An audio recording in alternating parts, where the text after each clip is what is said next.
Welcome to Magic Arcanum. I'm Ryan Gomez. Behind the scenes is Nicole Burdick, and we're so glad you're here because it's live stream time. Haven't done one of these in a minute, but we got access to the early access event for Brothers War on Magic Arena. It's a 24-hour long event. It started yesterday afternoon, and I think we've got a few hours left on the clock. I was a little too busy yesterday getting my video finished for what happens in the Brothers War, so this is the first opportunity I've had to get on this client and do anything. So we're gonna play as many drafts, I think, as we can fit in here before the clock runs out. Really excited to have you guys all here with me. This is something I look forward to every time they do one of these, and it's a really cool way to explore the set and build those bridges with my community. So as always, let me know if there's anything weird going on with the settings. Hopefully you can hear me okay, see me okay. I'm still not super familiar with how all of this works. Kind of got that old man syndrome where I'm like, how do I OBS? But whatever, it's good. We're here. We're gonna have fun, and Nicole should be hanging out in the chat, so make sure you say hi to her. And it is kind of another rainy, gloomy day out here for me, so if things cut out all of a sudden, it has happened before during one of my streams where the internet just didn't want to cooperate. I'll try to bounce back as quick as I can if it's a recoverable problem. Otherwise, whatever. We do what we can. But I'm super excited. Now, I have not really studied any of the cards in this set. I mean, I've looked at them for story purposes. I went through the list because I was, using those cards to illustrate what happens in the Brothers War story. But beyond that, I haven't really looked at like what's good or what the archetypes are or anything. So we're just gonna have to figure it all out together, and we're just gonna jump right in here and fire off our first draft. Quick draft, I think, is the only format really available right now, but that's cool, that's fine. We're gonna have a great time. All right, so we are drafting against a computer right now, right? There is no opponent here, so we have as much time as we want, and we can kind of study our choices. I mean, there's the big clock running, but we got time. Looking at the chat, do you think Saheeli can make a Pom-Pom-Chan Megazord for Kaito? Ooh, I would like to see that. I think Saheeli would have a lot of fun on Kamigawa for a bunch of reasons. All right, so we have a mythic. We have the Cityscape Leveler, an 8-mana 8/8 with Trample and Unearth, and when you cast this spell, or whenever it attacks, destroy up to one target non-land permanent. Its controller creates a tapped Power Stone. That seems pretty good. It doesn't commit us to any specific color. I mean, I kind of like that. I like having a good top-end threat, and an 8/8 trample is like, that's pretty good. We got the retro frame thing that they're doing here. We could have a Phyrexian Revoker, which is a 2-mana 2/1 that can like basically Pithing Needle somebody. I don't think that's where we want to be. Urza or Mishra? I am team Urza. I know he's a good guy with loose quotations, but I don't know. I know that he gets a lot of flack for how he chose to defend Dominaria, but he did defend Dominaria, whereas Mishra didn't, so I have to go with Earth. Please take the 8/8. Well, okay, I'm not even gonna read the rest of the cards. We're on board with an 8/8 Cityscape Leveler. What do we follow that up with? The rare or mythic is missing here. We have a Flow of Knowledge. Draw a card for each island you control. So these cards, there's a whole cycle of these, right, that look at the number of lands you control. And I don't know how good those are in draft, because you're almost always doing at least a 2-color deck, and I don't think these are gonna be great. This guy, the Horned Stoneseeker, cool art, one of my favorites in the set, probably. When he enters the battlefield, create a tapped Power Stone token. When it leaves, sacrifice a Power Stone. So you get a 2/2 with Menace that temporarily ramps you a little bit. That could be good, that could help us get to our 8/8.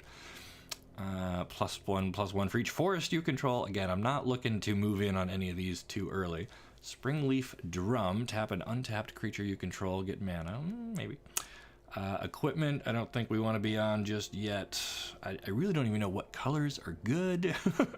Target creature gets +2/+1 in lifelink. Now, I tend to avoid combat tricks and stuff like that until way later in the draft. I want a good group of creatures first.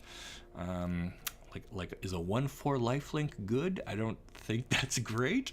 A 2/1 for 2? None of these are like looking good.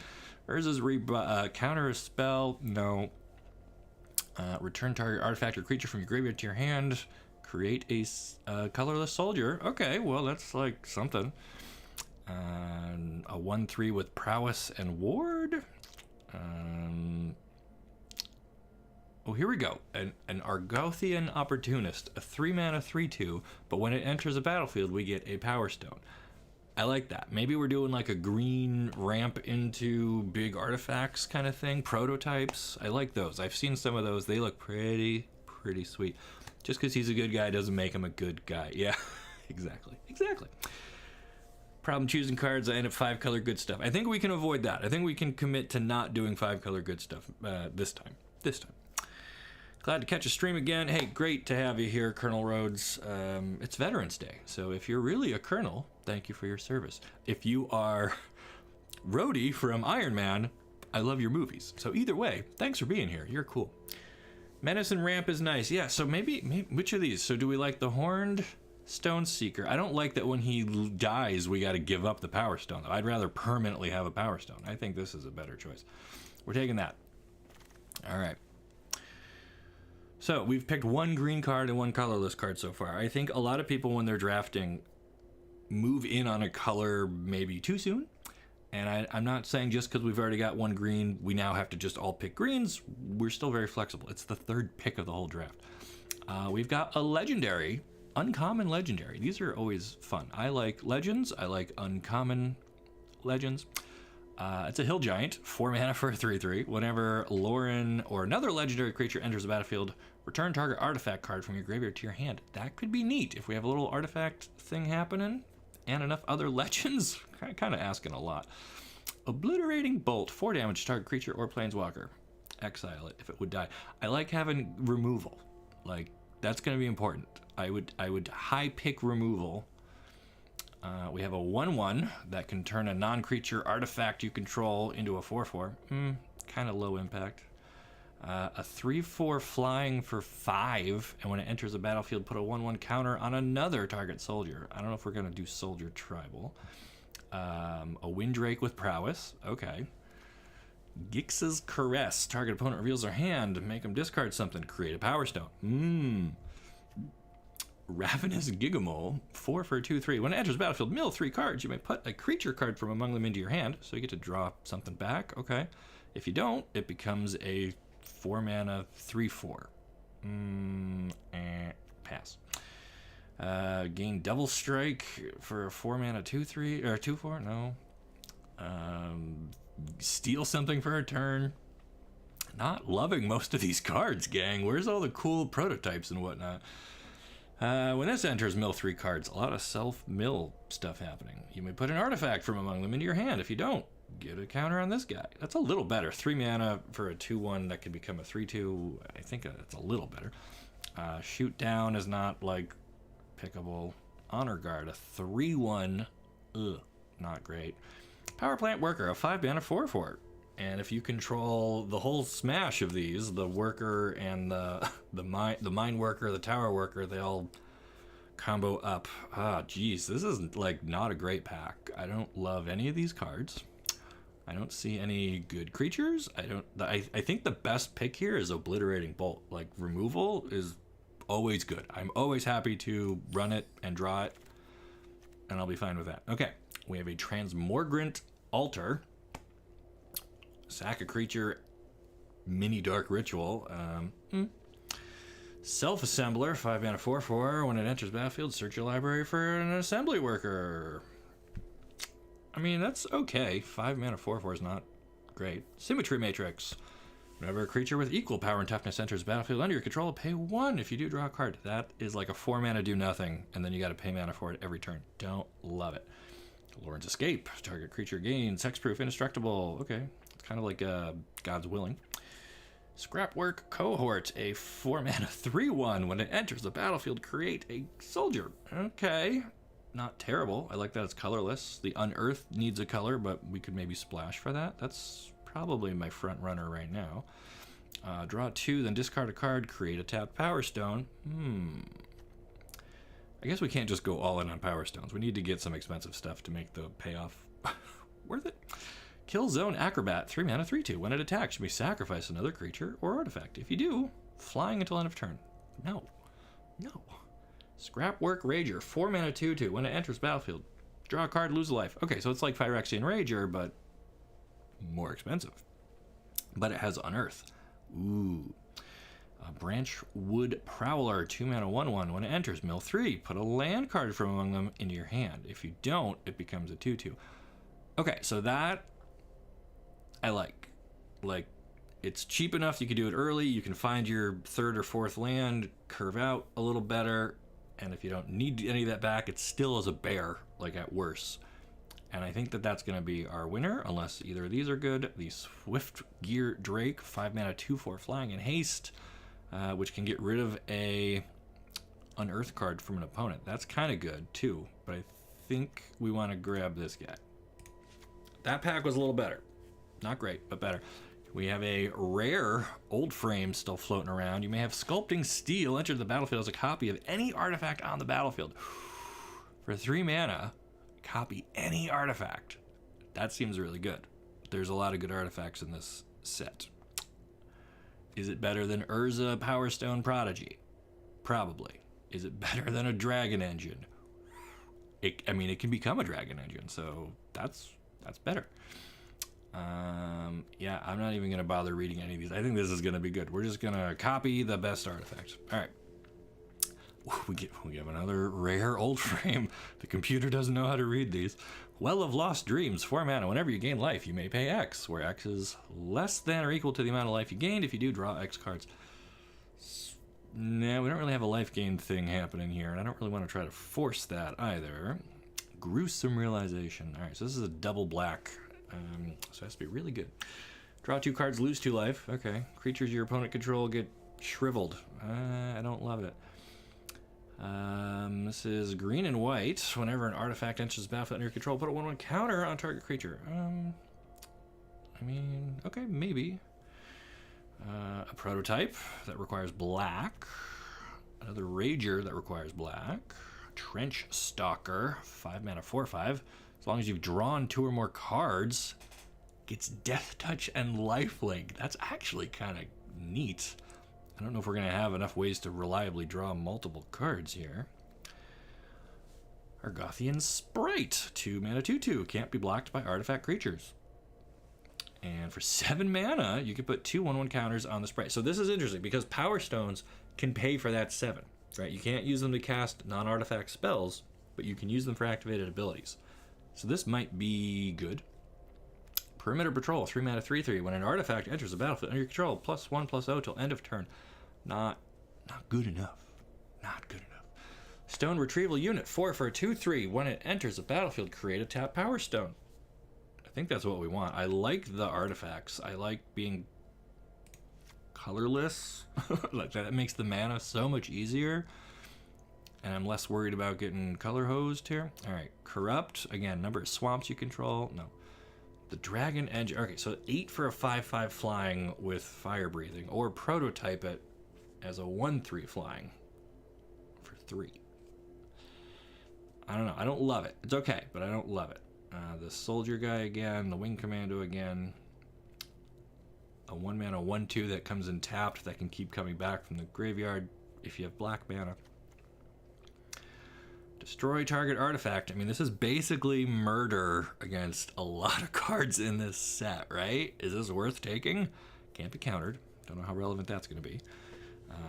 I don't think you ever want to use it on a 1 mana thing, but if you have to, at least you get a little refund. So that's possible. Stalwart, a 1 mana 1/1. Tap an untapped artifact or creature, get a mana of any color. Equipment, no. The Drake, I think, is actually alright. A 5 mana 2/4 with flying and haste, and when it enters the battlefield, put up to 1 target card from a graveyard on the bottom of its owner's library. That could be good. I think that's the best. I think that's our pick. That's what I want. Alright. Dreams of Steel and Oil. Target opponent reveals their hand, choose an artifact or creature, and then exile stuff. Nah. The Sigil of Valor in the old frame. Whenever equipped creature attacks alone. I don't know if we're doing a lot of alone attacking. Recommission is kind of like a baby reanimator spell. I haven't really been impressed by the white cards. How many of these Ragers have we seen? Like 100 of these Ragers. Maybe the game's trying to tell us something. Rust Goliath. Ooh, a 10 mana, 10/10 with reach and trample with prototype, and it's in our colors. I think this is what we want. If we can just Rust Goliath our way through this, we're in a good shape. Cradle Clear Cutter. Here we go. Another all the prototypes were hiding 5 packs deep, 6 packs deep. 6 for a 3/6, and you can tap it for mana. And it can prototype and become like a Llanowar Elves kind of a guy or whatever. I think that's going to be it, unless any of these other guys are better. Again, white seems open, like we're getting a lot of white cards passed to us, but I don't think any of them have been worth really taking. This reminds me of like Bomat Courier from Kaladesh days, but we aren't probably touching blue. There's one of the other worker cards. Or a Pallbearer, a 6 mana 5/5 with trample. And when it enters the battlefield, target creature gets +X/+X, where X is the number of creature cards in your graveyard. So that's like good if you're on that self-mill plan, but I kind of like the robots and the prototypes and Power Stones, and I think that's what I want to do. Still don't want a Springleaf Drum. Still don't really know what our supporting color is. I guess it's going to be this guy, the red Dwarven Forge Chanter. And then we're kind of going back through cards we've already seen. I mean, I guess Power Plant Worker is not terrible. It's an artifact. And then do I want a... So this can get any assembly worker. And did we just grab an assembly worker? He is. So this actually synergizes with the Power Plant Worker now. That's worth taking. And then, okay, claws that need black. Ooh, Mishra's Juggernaut, a 5 mana 5/3 that attacks each combat if able, but we can also unearth it. I think unearth is going to be pretty good. And then I guess we'll take the 3 mana 3/3. And some equipment that I almost never play equipment. It has to be really good equipment for me to take equipment. And that's not really good equipment. Okay. We have a rare land now in our second pack. We have Argoth, Sanctum of Nature. It is half of a meld. If we can find the mythic half, we could meld. Enters the battlefield tapped unless you control a legendary green creature. Probably not going to have one of those. So this looks like it's just worse than a forest, except that it's got an activated ability that can make a bear token. I don't love it. Oh man, though, how cool would it be if we pull off the meld? I'm going to kick myself if we don't take this. And then Titania shows up later. All right, The Fall of Krug. This reads like it should be a saga with that title, but it's not. Choose target opponent, destroy target land that they control. 3 damage to that player and 1 damage to each creature. 6 mana though, not where we want to be. 2 mana 1/2 for a Sarenth Steel Seeker. Whenever an artifact enters the battlefield under your control, we're going to have that happening a lot, I hope. Look at the top card of your library. If it's a land, reveal it, put it in your hand. Okay, if you don't, put it in your graveyard. I mean, that's fine.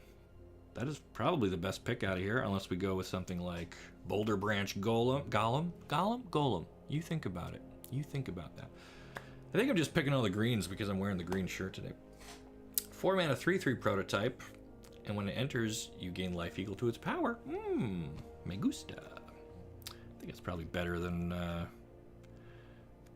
any of that other stuff. We're just going so big on robots. I love it. I love it. Take the meld land. Good late game mana sink. Our late game mana sinks are over here. We have a 10 mana, an 8 mana, a 7 mana. I don't think we're going to be struggling to find ways to spend our mana. I think we're going to, if anything, we're going to die on turn 4 to all those white cards that I'm passing. Another perimeter patrol. Do I want to fog people out? Sack a creature? No, I don't want to give up my stuff. Man. All right. I mean, we're not locked into these colors yet. We've only picked some green stuff and a little bit of red. I wouldn't mind switching over into like black. Green-black is like my favorite color combo. Whenever one or more artifacts or creature cards leave your graveyard during your turn. So that's good if we have a lot of unearthed stuff happening, but we don't really have that yet. Alright, let me read this again. Pyrrhic Blast. 4 mana for an instant. Sack a creature. Deal damage equal to the sacrificed creature's power to any target. So this could be like a game winner if you like basically fling your Rust Goliath at somebody. Like maybe that's worth taking. I guess that's what we're doing. I did say I like removal. Pristine Talisman, a little ramp here. Gain life, okay. Go for the throat. If we wanted to pivot into black, that would be a strong contender for it. There's that Symmetry Matrix again. Courier, no. Infiltrator, whenever you sacrifice another permanent, we're not trying to do that. First Strike and Trample. Again, I don't love combat tricks. Tower Worker, a little bit more ramp. 3 mana 1/3 with a reach. I think that's alright. Or is the Talisman better? I guess the Talisman's better. Although, do we have one of the other workers? We have a Power Plant worker. We could try to get the fake Tron thing going. Or do we just want the nice simple Talisman? I guess creatures are better than just rocks that don't otherwise do anything. Alright. What do we got here? Ashnod's Harvester. We have a Mishra. He's red. We've got some reds. 3 mana 2/1 with haste. 1 and tap and discard a card to draw a card. So we call that looting. Or no, sorry, rummaging. Looting is when you draw then discard. He does it the other way. You discard then draw. Whenever you discard one or more artifacts, add double red. Ooh. But you had to pay 1, so you're really only coming out ahead 1 mana. So it's not great. Monastery Swiftspear is a good card, full stop, but I don't know if it's great for us. Bitter Reunion. Enters the battlefield, you may discard. If you do, draw 2 cards. Okay. Sacrifice Bitter Reunion. Creatures you control gain haste. Alright, well, it kind of lets us filter through our deck a bit. And then has a way to cash in later, but I don't love it. I've seen about 110 rivalries. Alright, 4 mana. Gain control of target artifact or creature till end of turn. Untap it, it gains haste. That's like standard Act of Treason stuff. Create a tapped Power Stone. If you don't really have a way to like sacrifice the thing that you stole, this doesn't do a whole lot. So what is the pick here? I guess Mishra's alright. Or is it Swiftspear just so we have some cheaper stuff? Nah, I guess Mishra. We'll take Mishra. Even though I said earlier I liked Urza better, we're taking Mishra. Talisman is better. Whew, well, you might be right. You might be right. That's why we're figuring stuff out. Okay, so we have another option to grab a Horned Stoneseeker. Now I think that is kind of where we want to be. I don't think I need another Sprite. I don't think I need a 4 mana 2/4. I don't think I need another Juggernaut or another one of those guys. I guess we're taking this. Cool. We got a little lizard boy. Little lizard guy. Okay, so black and white still seem to be kind of open. Blue, I have not seen a single blue card that I have been interested in. Disfigure, though. Oof. Good removal. I like that. A 6 mana 5/5. Fog. Or a 1 mana 1/1. Ooh. Or we go combat trick, target creature gets +2/+0, first strike and trample. I mean, I guess that's not bad. I just don't like taking that kind of stuff until like pack 3, usually. So here's where I wanted to be, green-black. Maybe it's not too late to switch into black. 4 mana 3/3 reach spider. This one's for you, Nicole. Another equipment. Enchant creature. If you control it, it gets +2/+2. Otherwise, it can't block. So that's like kind of removal-ish. Exile target artifact, enchantment, or creature with flying. Shoot down. I mean, there's a lot of artifacts. So again, this is kind of a get rid of something permanent. I guess that's worth taking.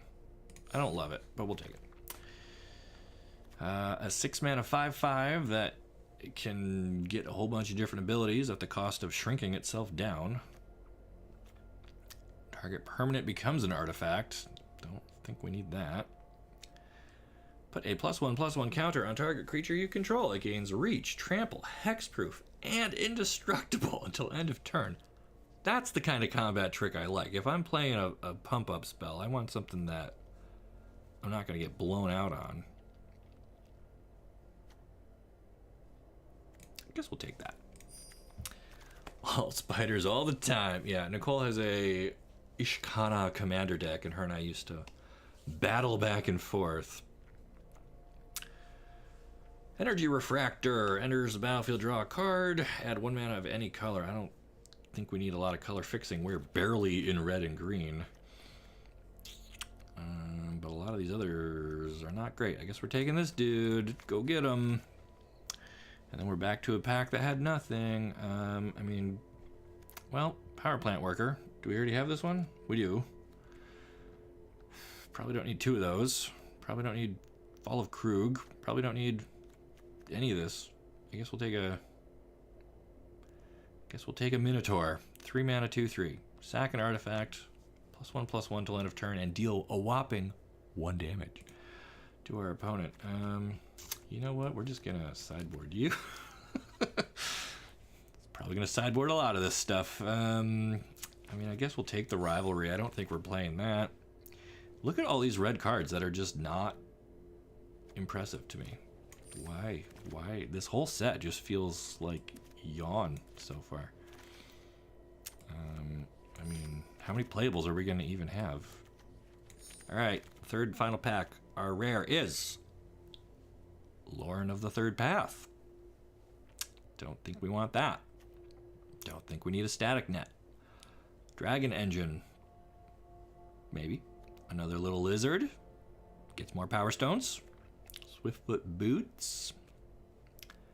Epic Confrontation. Target creature you control gets +1/+2. Fights. Okay. I mean, it's kind of removal. I think the lizard dude actually might be the winner here. Yeah, we want those Power Stones. Want to get stoned. Somebody surely made that joke before me. We have a land. Destroy non-basic land. I don't think we need to do that. Ivory Tower, gaining some life. No. Another Pyrrhic Blast. I don't think I want 2 of those. A 2 mana 2/1. We kind of need to lower our curve a little bit. When it enters the battlefield, you may discard a card. If you do, draw a card. Okay. I think that's what we want. This kind of can help us churn through our deck a bit, and it's got that unearth. We'll take that. We'll take a little scrap work. An uncommon gold card that we don't have either of the colors for, so that's fine. Chromatic Star. No. Fopter.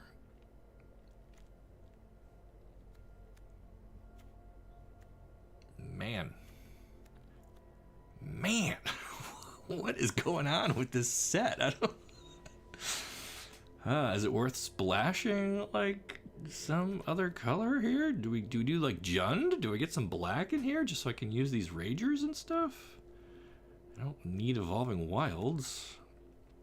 I don't need any more combat tricks. I didn't play the first Minotaur. I don't think I need 2 Gaia's Gifts. Like, what do you do? I don't need a 4 mana 3. Well, okay. When this enters the battlefield, create another. So you get 2 bodies out of this. This might be okay. We'll try it. We'll try it out there. Alrighty. Forging the Anchor. Good story spotlight card. That's cool, but doesn't work for us. The armor again. Okay, so we have another Rust Goliath. Probably don't need 2 of those. Put 2 +1/+1 counters on target artifact, creature, or land you control. Untap it. If it isn't a creature, it becomes one. I don't think I want to pay 4 mana to put 2 counters on something. Yeah. 8 mana, destroy anything. I mean, we're going to have mana, I guess. Maybe this is worth taking.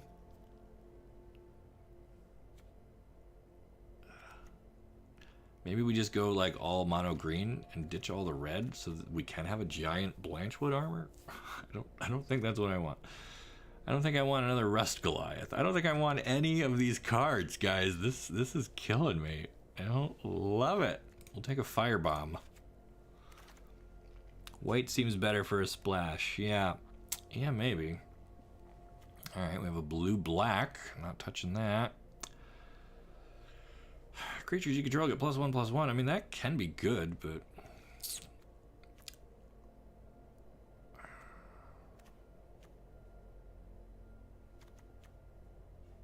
Jeez. Where do we go? Where do we go? What do we do? I don't know. What's our current mana value average is 4. Probably need to find some cheaper stuff. Okay, so we could do another Scrapwork Mutt. That might be it. Rock Hunter, 3/1 with Reach. Or a 1/3 Prowess with Ward. I guess the Mutts. We're just going to have to use the Mutts to kind of... Mutts go burr. 4 mana 2/3. When it enters battlefield, create a tap Power Stone. I mean... Doesn't help lower our curve at all, but it does accelerate us into the big boys.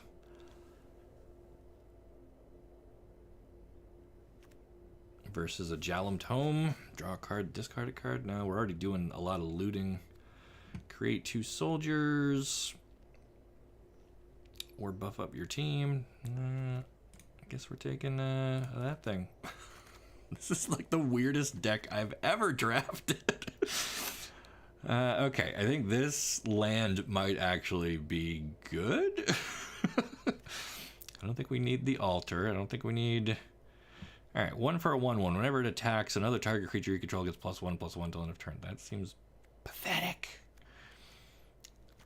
Disfigure, Reunion again, Onslaught again. I think we're taking a land. How weird is that? How weird is that? Alright. Oh, here we go. Okay. Ichor Wellspring enters the battlefield or is put in the graveyard. Draw a card. You need a way to like sacrifice this or blow it up or something. Oh, boy. Another Rust Goliath. A Coastal Bulwark. 2 mana 1/3 with Defender. As long as you control an island, it becomes a 3/3 Defender. 2 tap Surveil. I mean, that lowers our curve. It is kind of... It buys us some time on the ground, right? It's a defender. Again, I do not love any of these cards. Like, I just don't want any of them. They barely seem playable. This format is so weird. It feels like this entire set is designed for Commander first, and then maybe Standard, and like the draft is just like an afterthought. Although maybe I just am bad at drafting. It's probably that. 3 mana 3/1 when it dies, create a 1/1. Or a 1 mana 1/2. I don't know what to tell you, gang. This might be the shortest 3 games of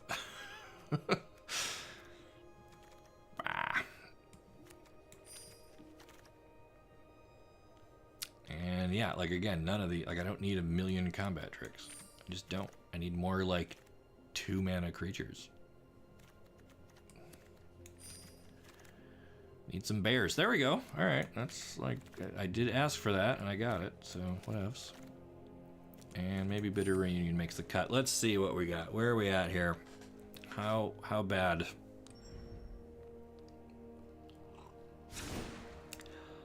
For anyone just joining us, we just drafted the absolute dumpster fire of a deck I've ever seen. But we're fine. We're gonna have a great time. It's Friday. We're doing early access. Brothers War.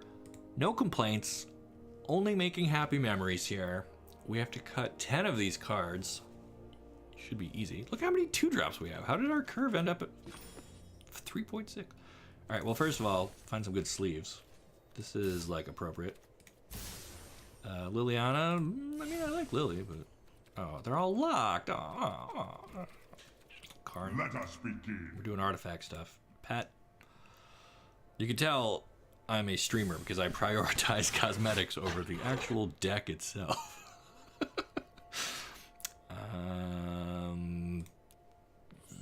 Here we go.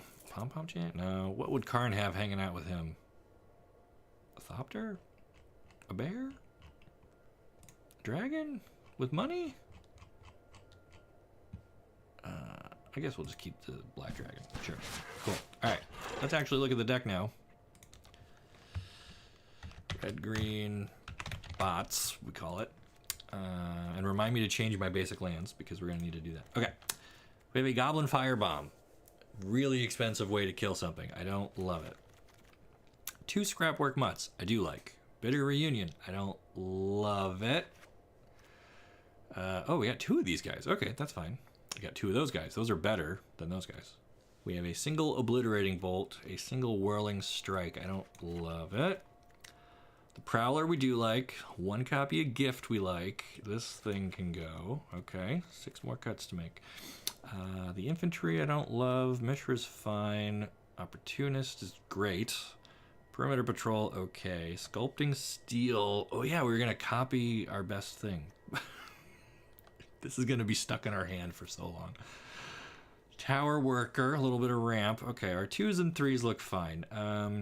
4 mana 3/1 that makes a token. No. The Blast we keep up our sleeve. Shoot Down is like an expensive murder, I hope. This guy, 2 of these, probably don't need 2. How do I just get rid of 1? There we go. The Juggernaut is really aggressive and kind of understated. I don't love it. Power Plant Worker's fine. Self-Assembler's fine. Drake is fine. Okay, we have a lot of 5 drops. 6 drops. We have Prototypes. Okay, good. This guy. 6 mana 5/5. And it gives somebody else +X. Not good enough. Prototype, fine. Leveler, that was like our baby. Prototype, fine. And then Lance. Okay, this actually is not bad. We still need to cut 2. What do we get rid of? Sculpting Steel? Just, I would hate for this to be stuck on our hand not doing anything. I don't really want to cut any of our big stuff, because that's like why we're here. The workers are like fine. In fact, they can fetch each. Well, that one can get that one, so that's fine. A 4 mana 2/3. Do we need that? I guess we don't need that. He's really not that good. And we're playing best of 1s. There's not really any point in like sideboard considerations. Like I would probably put something like Shoot Down in the board, but do I ditch Sculpting Steel? But I can copy their stuff though. Like it's so good. You know what? I'm gonna leave it. We're getting rid of it. We're ditching it. Okay, 40 cards. Some mountains, some forests, and a dig site. Good on the mountains. We got a lot of 2 drops that are red. And actually, these basic lands are fine. You know, they're on theme. They're good. Unless they gave us any like cool full arts.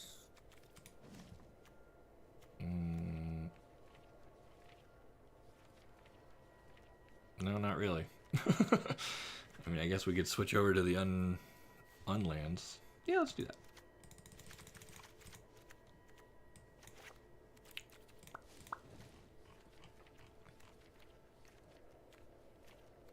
Oh, did I piss it? I passed it? Where'd it go? How do I keep missing? Do they not give me both of the... There we go. Okay, here is our deck. Red-green robots. We have a very big top end. We're going to Power Stone our way up to it. We don't have a lot of removal. We don't have, like, a lot of good mid-range cards. We are all in on this strategy. Place your bets. How many wins do we get? Keep in mind, we're playing against some of the best people who stream all day, every day, so... Want to see the 3 mana 10/10. Which one is that? For anyone just joining, we're doing our best. Hey, Nicole, this is great. I am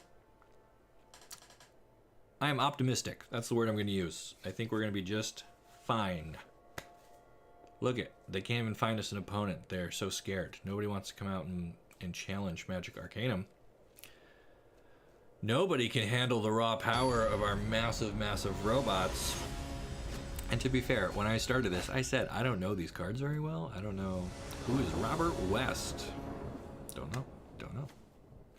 But we're gonna beat him. Okay, we got our Horned Stone Seeker right on curve, which will then let us prototype out somebody. Ooh, guys, girls, everybody.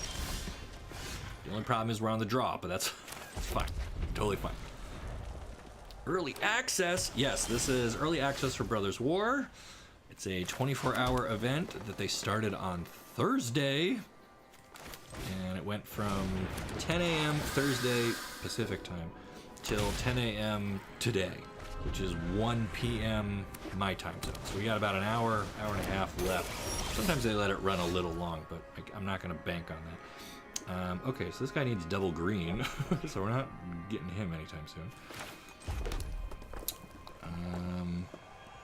So what do we do? Prototype 4 mana 3/3 and gain 3 life? Or do we just do our Prowler and try to find a forest so that we could prototype our Rust Goliath next turn? I think I just want to slam some prototypes as early, because there's no guarantee this guy's going to be alive by then, right? And if they kill him, we could give up. Oh, our first prototype goes to exile. Very rude, Mr. West. Defabricate. Counter target artifact or enchantment. He's going to sit on blue-green counters. I get it. Alright, well, we're going to go digging for a forest. 3. Put the forest in our hand.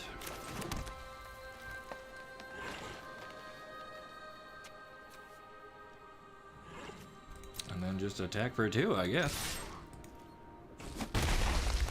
Are you also on Twitch or just YouTube? I only stream on YouTube. I've never done Twitch. Just felt like I would rather be a big fish in a small pond where I know how things work. Like YouTube, I'm familiar with.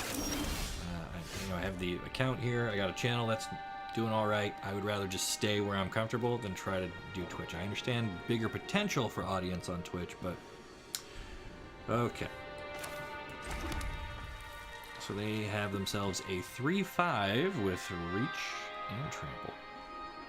And we can deal 4 damage to it. Not good enough.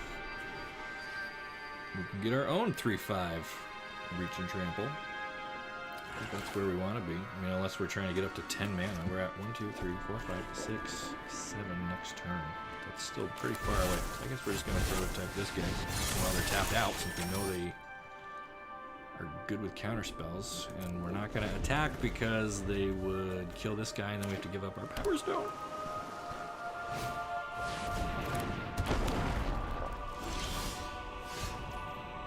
Okay, so they went all out for the Cradle Clear Cutter. They have the full 3/6 that they can tap for 3. And again, our bolts only deal 4, so in hindsight, not great.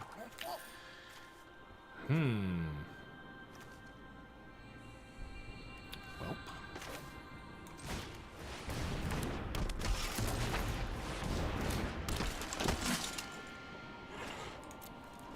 We just are gonna have to wait until we draw like our leveler and try to punch through with that, or something else that's big.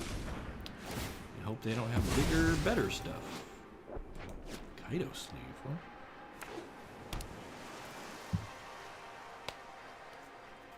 Come on, opponent.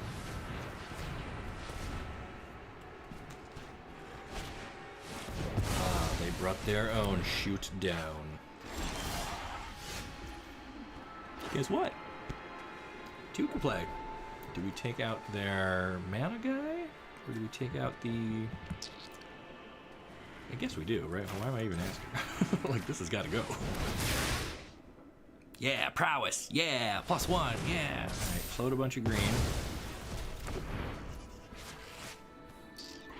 And then we'll just move to combat. Make you not spend that. Okay, cool. Well, safe to attack with you. And that's end of list. I could have baited them into blocking and then try to bolt this, but that still works on defense, right? We can see if they attack. Although now they could have an answer for it. Alright, courier.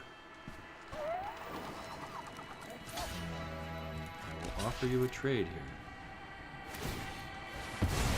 Sack it and draw. Fine. Very expensive way to draw a card.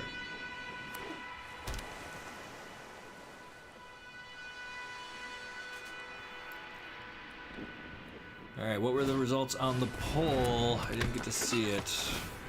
Looks like more votes on Robots Go Burr. Okay. They have themselves an Urza. Alright, so he's a 1/3 with Vigilance. 1 and tap. Draw a card, then discard. Whenever you discard one or more artifact cards, create a Power Stone. That's way better than Mishra. Should we just bolt that guy? I think so. I don't really want them to have that.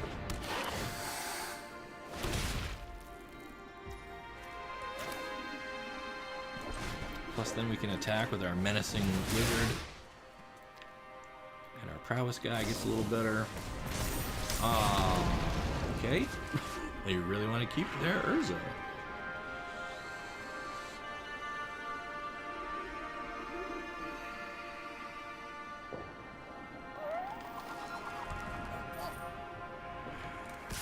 Alright, well if they want to keep Urza, then they're probably not blocking here. That's about as aggressive as I want to get with it. Do you think Teferi is going to show up? I mean, if you watch my video that went out today about the Brothers War story, I do make some predictions at the end of that. So make sure you go check that one out if you haven't watched it already. Yeah, you guys love this this deck. You have very high confidence, more confidence than I have. They have themselves a full-sized Rust Goliath that is actually a hulking metamorph that copied. I guess it's not a full-size one. It's a 7/7 instead of the 10/10. There is a lot to keep track of. Now I wish we had kept our artifact that let us copy stuff. We're gonna scrapwork Mutt. You may discard our infantry. That's not helping us. We draw Gaia's Gift. Okay. I mean, that's good. Doesn't really help us against a 7/7, but it's good. Alright, no attacks. I think end step we will surveil with the dig site. And we're up to 8 mana. If we can find our leveler, that would make me happy. Self-assembler. That's also not bad. Right? That, like, basically draws us 2 cards. Or, I mean, draws a card on top of this. Search for an assembly worker card, and we've got options. We can take that one, which we don't really need, or this guy, although we can't afford to play him yet. An opponent just hanging out with their 7/7. Okay. Okay, where do you think the Beach Teferi ended up on in war? I talk about that in the video. I have theories. I say it in the video, what happens in the Brothers War. And I worked really hard on that video, so I'm not trying to be rude by not answering your question, but like, go watch it. You know, I want the clicks. Oh boy, they have themselves a 4/5 Flying Thopter. And we have nothing with reach. We have nothing. I think we used up our shoot down.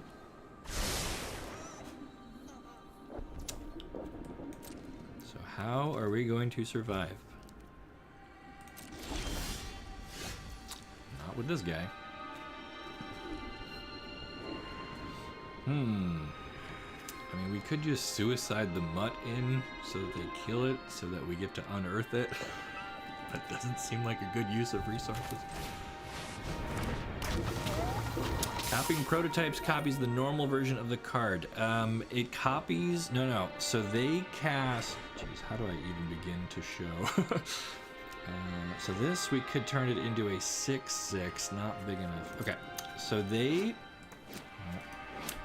cast Hulking Metamorph, and it enters the battlefield as a copy of an artifact or creature you control, except its power and toughness are equal to Hulking Metamorph's power and toughness. So they paid 9 to get the 7/7 copy of Rust Goliath, which could be a 10/10, but they didn't have a way to do that.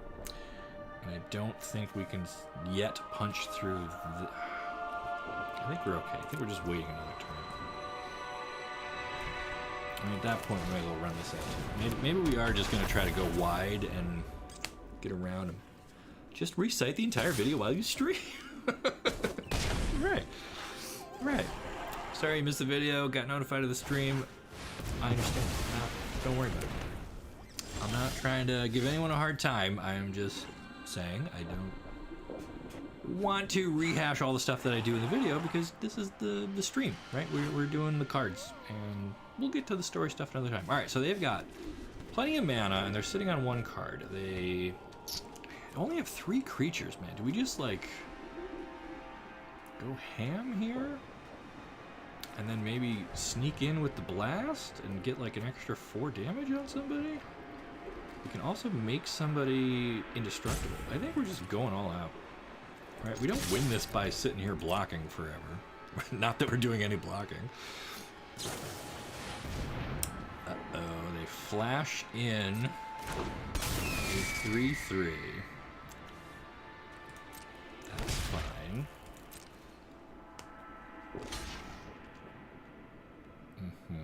They're gonna try to eat our self-assembler, which we could sack to still get 4 damage out of it. That's actually fine.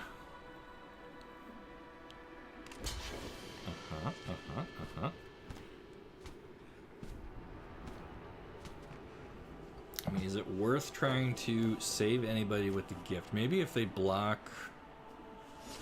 If they use this bird to block something that we could pump up. There we go. That's perfect. Okay, so step 1. Gift that guy, who get double prowess. Then target player, sacrifice our blocked 4/4. Prowess again. Draw, trample.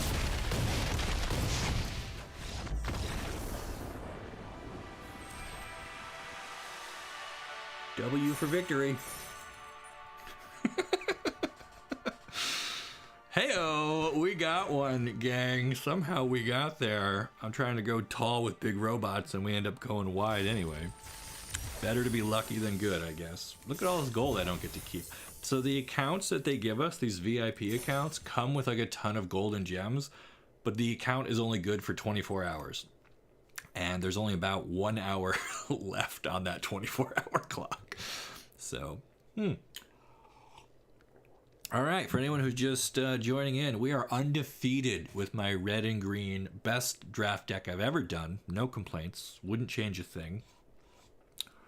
If you're curious about how to draft, this is a good go back and watch the tape. Do everything I did. Don't make any changes. All right, 2 mountains and then some green cards. Really don't like mulliganing in limited formats.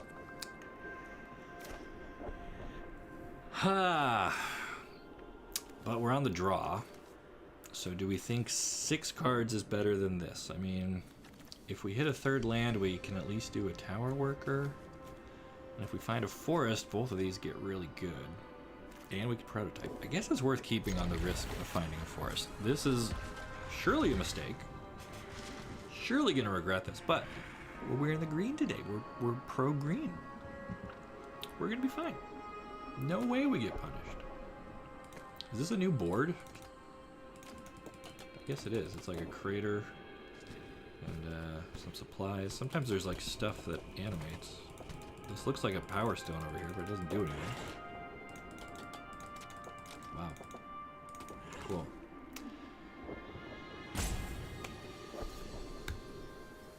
Who is Lothlorien? Don't know, but they got a swamp. Didn't find a forest. What do you think of Prototype as a mechanic? I like it. I still no forest. Ooh boy. It's like Kicker but backwards. You know, you can do the smaller thing or wait till later to do the bigger thing. Interacts interestingly with like Flicker, right? If you play it as a prototype and then exile it, bring it back to the battlefield, it becomes the bigger one, so you're kind of incentivized. Look, it never didn't have it. Power Stone? Sure. I like Prototype. I think it's probably my favorite mechanic out of this set so far, although the others are stuff we've seen before, right? Meld we've had, and there's only three pairs in this set. Unearth we've had. I do like Unearth. I don't think we're trading our 3-2 for a 2-1. What is this? A levitating statue. Cool. Alright, didn't find another land, so I think we're gonna Prowler to go digging for one. Didn't really play anything? Okay, we'll take a forest. And then do we want 1, 2, 3, 4, 5? I mean, we're at 5. I guess we'll play the workers, that way next turn we'll have 6 mana, so we could just start doing bigger stuff. This is what we wanted this deck to do. This is a good start for us. I'm a little nervous about the opponent passing with a ton of mana, but they didn't use it. Very depressing music. I have the music turned way down. I can't really hear it on my end. Is it not a good fit for this board? Dreams of Steel and Oil. They get to pick an artifact or creature from our hand and from our graveyard and then make us exile them. So I guess we're not going to get to play both of these behemoths. Finished watching the lore video. Disappointed it was 3 hours long. It was a big one. It's a lot to cover with all the time travel and everything that happens there. Big story. Fortunately, the mustache is up to the task. Okay, so here's another one of those cards that cares about the number of basic of lands you control. So they're looking for mountains. They need 4 or more. They only have 2. And we've got 1, 2, 3, 4, 5. Power Stone for 6. This guy can tap. We can do 7.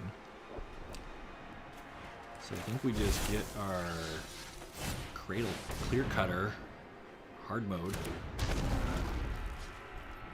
And then I don't really want to attack into an 0-4 yet. We'll just wait. Okay, and so now Mishra actually looks okay because we can use him to rummage and find some more big things since we are pretty good on lands and stones. I would love to find like one of those 10-10s or the leveler 8-8 or whatever. Ever consider writing yourself? Yeah, I've thought about it. I have actually helped Dragon Shield work on their story. There's a whole bunch of lore for Dragon Shield, which is really cool, and it's all available free on their website. So if you want to see what I would do kind of in that, I didn't write the whole thing.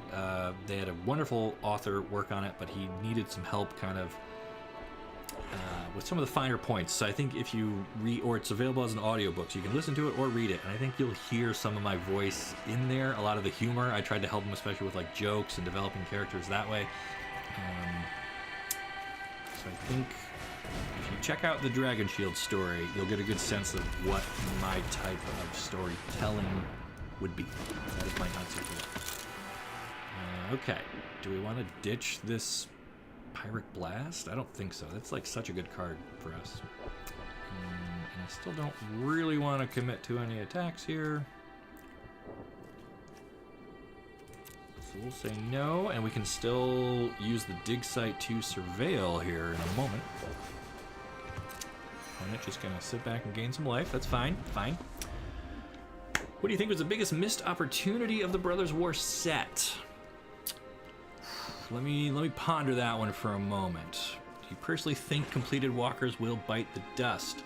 I talk about that in my Who Else video, where we look at everyone I think the Phyrexians are going to claim within the next year or so, and I do think any completed character is going to be gone. I don't think there's any coming back from that. 3 damage to any target. What is it?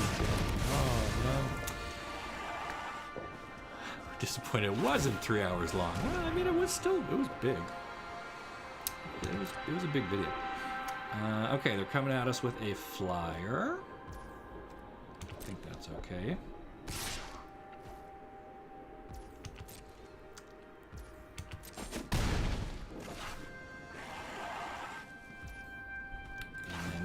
End step surveil. If it's a land, we're getting it out of here. We want to draw gas at this point. Thanks, deck. Alright, I think we're going to use Mishra here to pitch that mountain and try to find something more useful. Power plant worker, okay. 4/4, at least he'll be able to attack through this 0/4.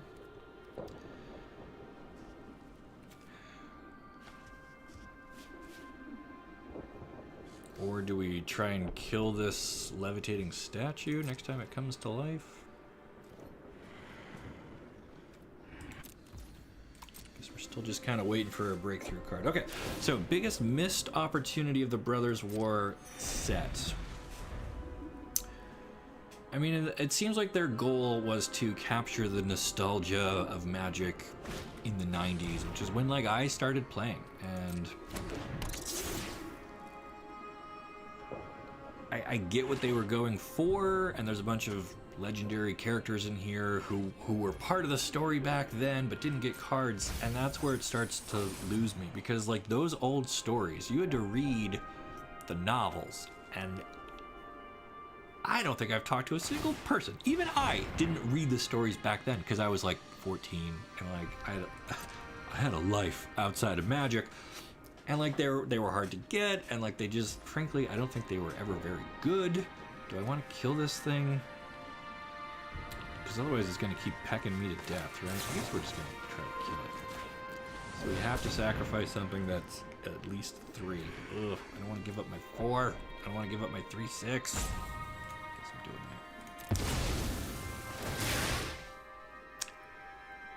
So I think they spent a lot of slots on cards and characters that maybe don't resonate with people the way some other stuff might have. And so I think by trying to appease like those old school super enfranchised people who do know those stories, there's other lower hanging fruit I think I would have gone after first, but okay, we have drawn a Dwarven Forge Chanter. I don't think we need that, but we did get rid of their flyer.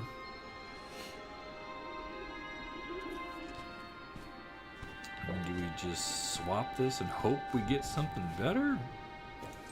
I guess so. Really looking for something big. Give me one of my big robots, please. Let's go. All right. Whenever this casts a spell or it attacks, destroy up to 1 non-land permanent. What do we want to destroy? This thing that's gaining the life? Blockers? Guess we'll get rid of that. Missed opportunity is not just re-releasing the novels. That's a good point. They could have done something with that. I don't know, like publishing rights are kind of weird though. Like it might have been not possible for them to do that.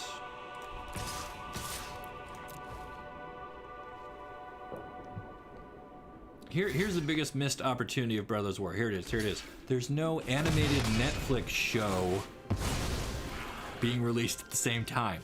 We were told that that was coming Q4 of this year. Guess what? There's like 5-6 weeks left of the year.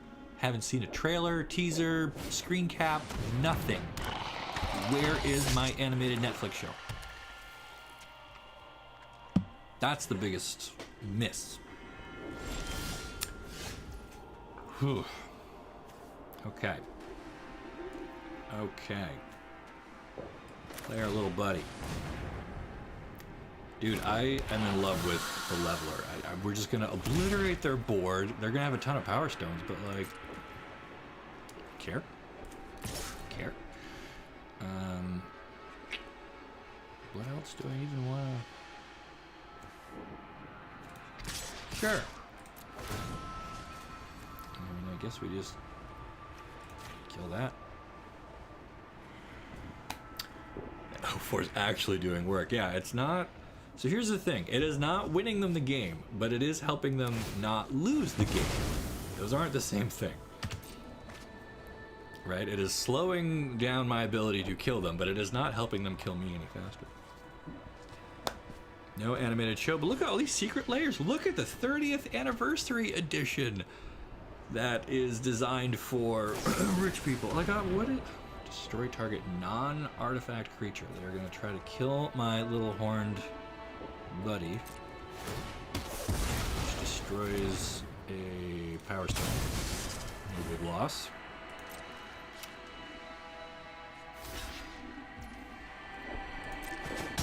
Boom, boom, boom. Okay, and then end step, we get to surveil again. Keep the pressure on. I don't think we're ever going to get the show. I don't think we are either. But they haven't also come out and said we're not getting it. Are they just hoping we're going to forget?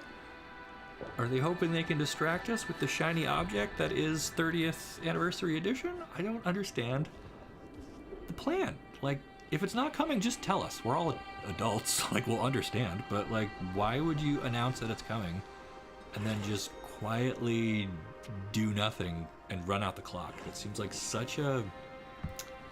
I don't know. Such a not nice way to treat your fans. Streaming is so saturated right now. Perhaps Wizards is worried the show would fizzle.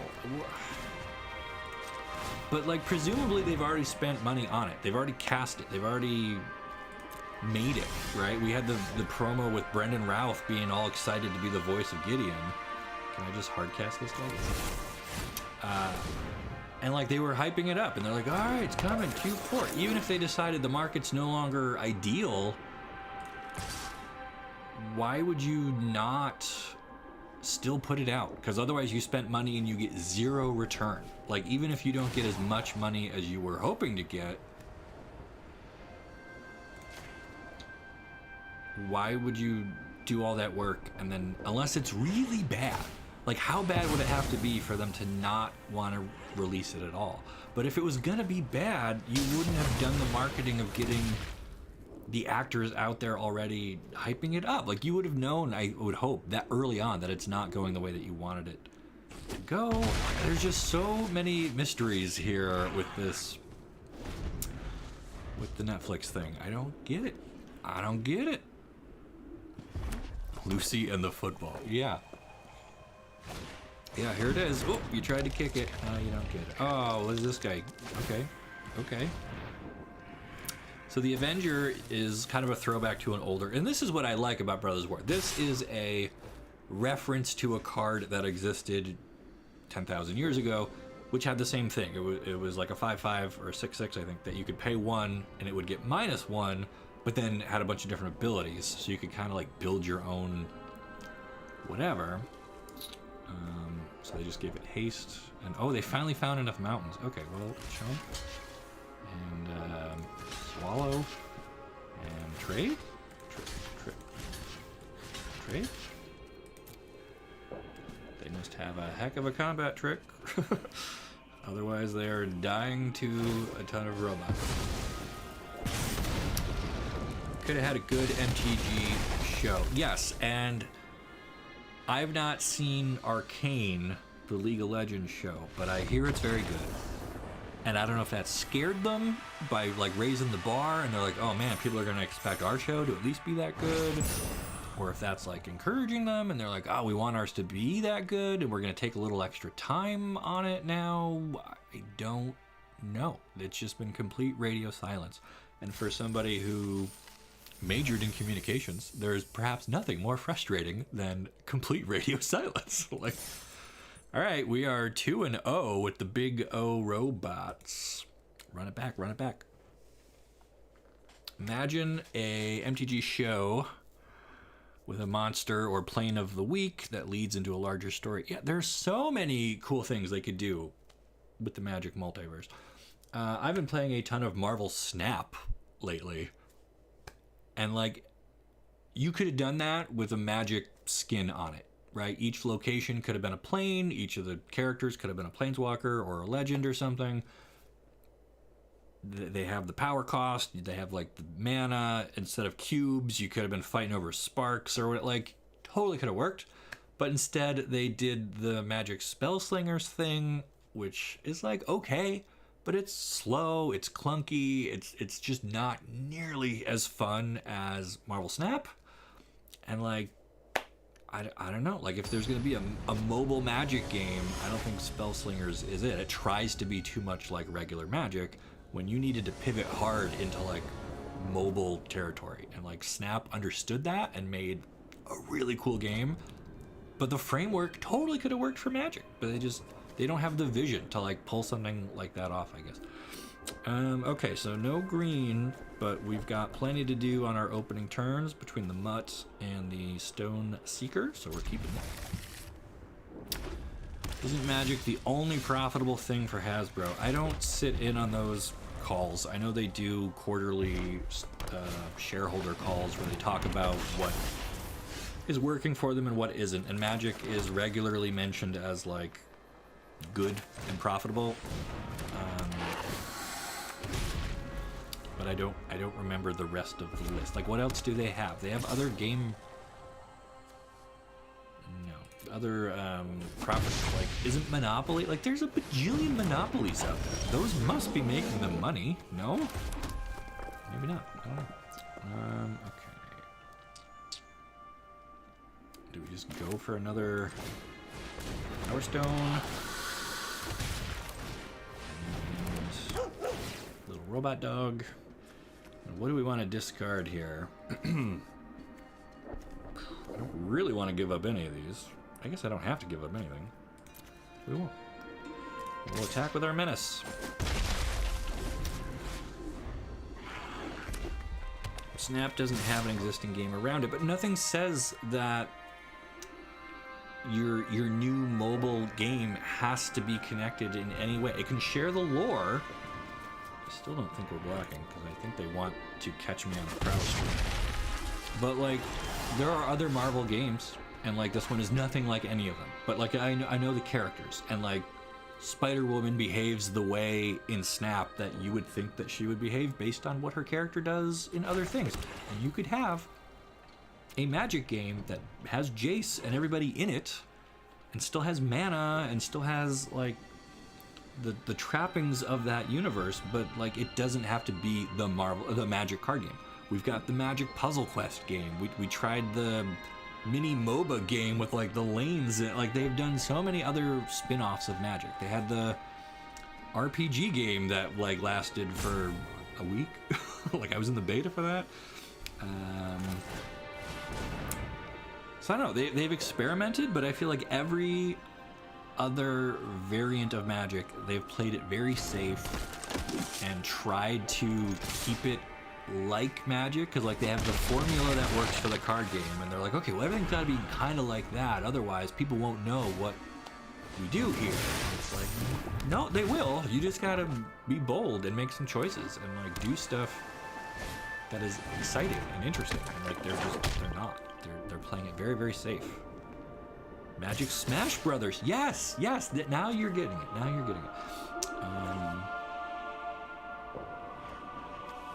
All right, so we still can't really block this because they could threaten to sack that, and this, they still want to get me on the prowess. So I guess we're still not blocking. And they're going to sack their Wellspring and draw a card, and oh boy, oh, look at all this combo wombo happening. There was a game I used to play a long time ago, and you probably all remember this one. Let me focus. It's my turn. All right.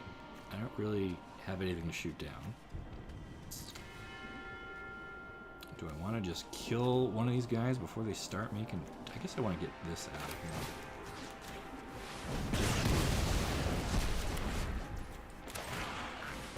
And get hunting for another land. Boom, boom, boom. Take it. Play it. Yeah, now my menacers can get in there. I don't think they want to block any of us. Alright, opponent down to 3, and we are holding Pyrrhic Blast, which will kill them if we can survive this coming turn. Worms. Do you guys remember the game Worms, where it was like a 2D like side perspective, and there was like a landscape that was different every time, and you had like little worms, but they were like fighting, and they had like, and it was like physics based, right? If you wanted to shoot your bazooka, you had to like figure out the angle and the strength, and you were just like lobbing stuff. Do that, but with magic, right? If you're gonna throw a fireball, you gotta like aim it like the bazooka. If you want to call in an airstrike, it's like a dragon coming in and like fire breathing, and it could be like a Shivan dragon, or Nicol Bolas could swoop in, and you'd have like a little pop-up menu of you know, all the different things, and like over time your mana increases, and like you would get airdrops in Worms, but you could get, you know, new spells or new things could unlock. And your little combat bar could improve, and there's even the ability to like teleport around the map. You could like planeswalk or something. I mean, there's so many cool ways to like do like a version like that, right? Where you could have a little team of different spellcasters and wizards and planeswalkers, and they all have different weapons and tools, but you gotta like do the physics, and you gotta feel out, okay, when Chandra throws her fireball, how far does it go, and how big of an explosion does her like napalm attack make? And you could do stuff like, there's so many cool things they could do, right? But like, here's another generic card battler with Colossal Dreadmaw in it. Why? The holy the holy hand grenade could be like a Silex, and you just chuck it, and it just, come on. So many cool things. So many cool things you could do with the Magic franchise that they're not doing. Between telling the stories better with Netflix, between spin-off games. Numot the Nummy. This is a name I recognize. They are gold ranked. We are new at this. It's fine. It's fine though. It's fine.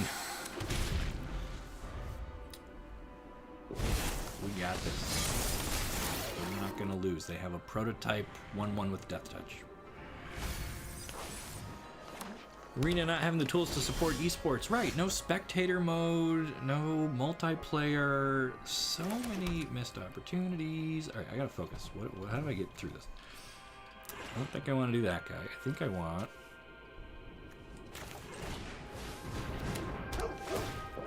this, but I don't think I want to ditch any of these again. And make another power stone. And we just chill for a minute. Although I guess we're about to have 6 mana, so we could just play full-sized Clear Cutter. That doesn't roll off the tongue, by the way. Clear Cutter.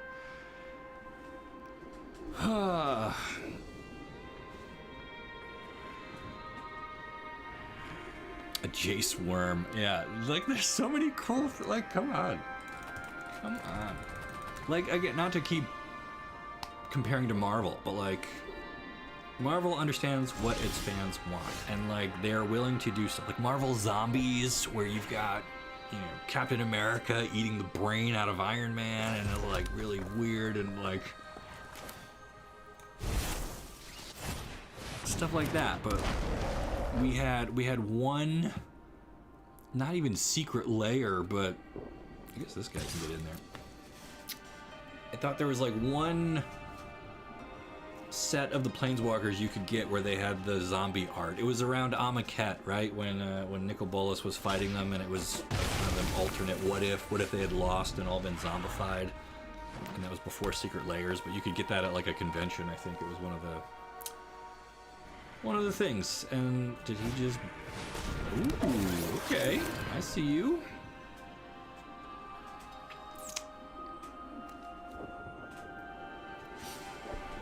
But like, do that. Give me a set where everybody is a zombie.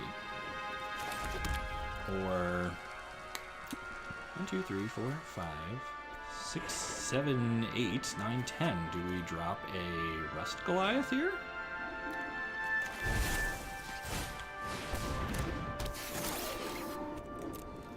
Can you answer my 10-10?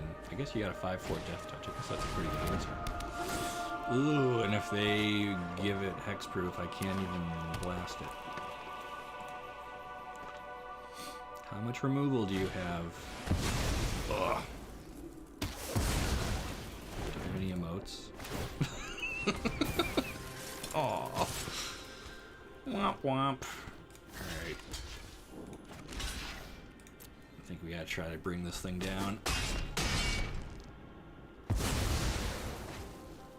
Alright, we lose our Power Stones. I like those Horned Stone Seekers.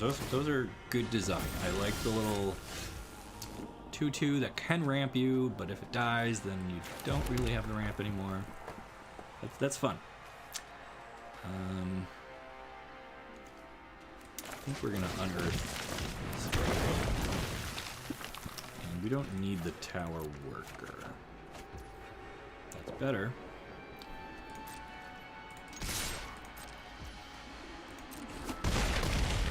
Ciao, ciao.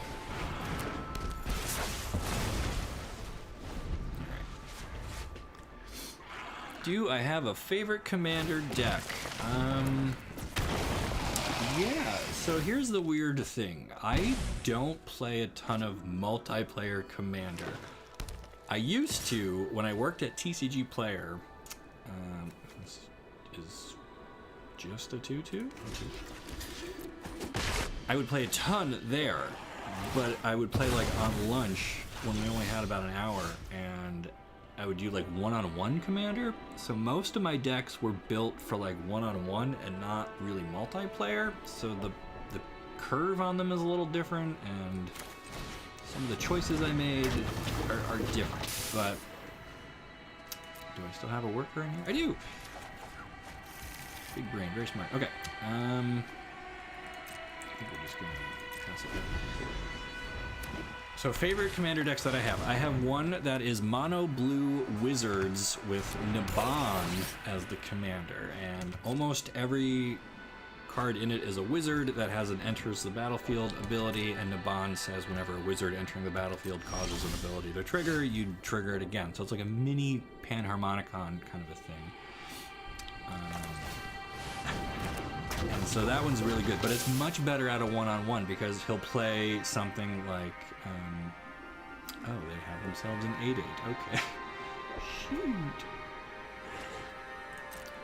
We're just gonna chill and wait for our leveler to show up.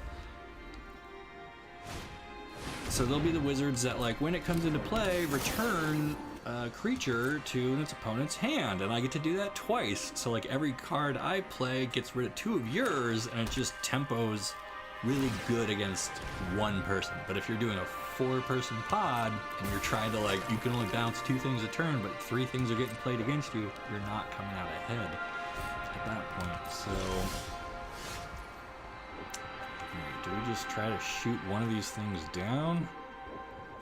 Do I destroy the boots? Ugh.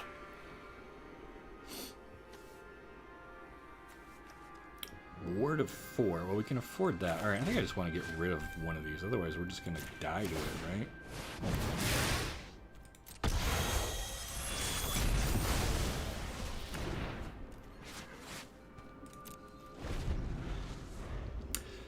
So Naban is one of my favorite commander decks.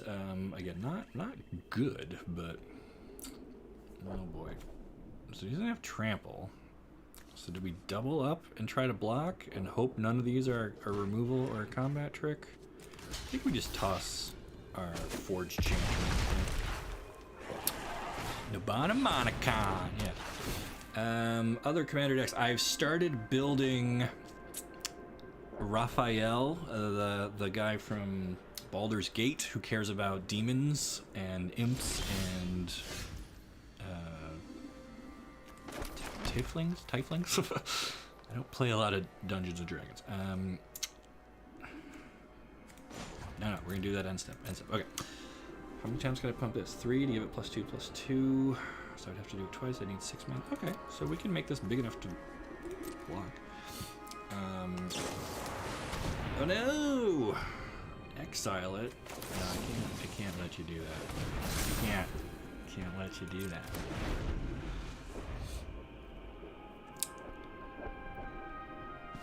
Other commander decks. I have a Nicol Bolas commander deck that is built almost entirely using cards from Amonkhet and War of the Spark. It's a very flavorful style deck where, you know, it's right when he's at the height of his powers, and I got a bunch of Eternals in there and some of the Eternalized Gods. Well, again, not very good, but certainly cool.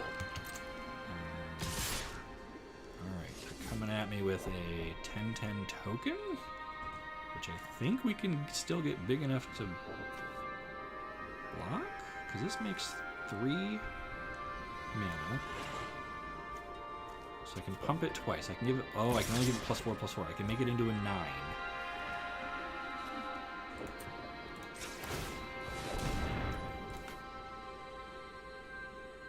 Oh, activate only once each turn. I got it's buried in the last line of text.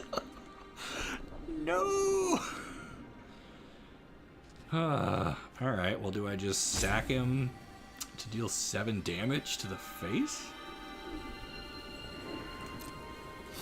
Let's do that. Let's block.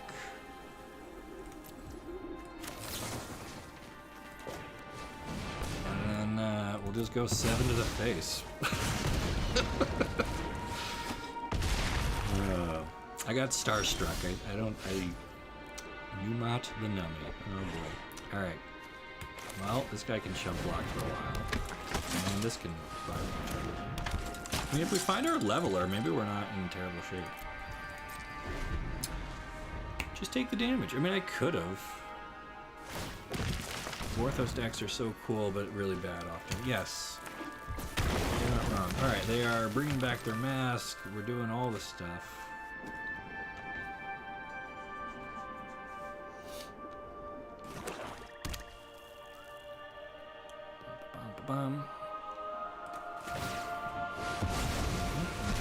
Sure. Tokens for days. Alright, we did get him down to 6. Like, maybe we still got a shot here. Do I just take the 8? Sure.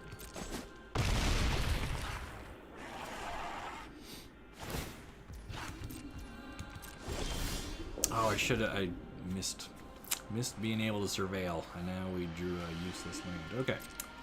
Welp, I don't think we're winning this one anyway. Don't think so. So yes, in terms of favorite commander deck, I don't know if I have a favorite. I just have a bunch that are like flavorful, thematic, dead. Good games, Mr. Nemi.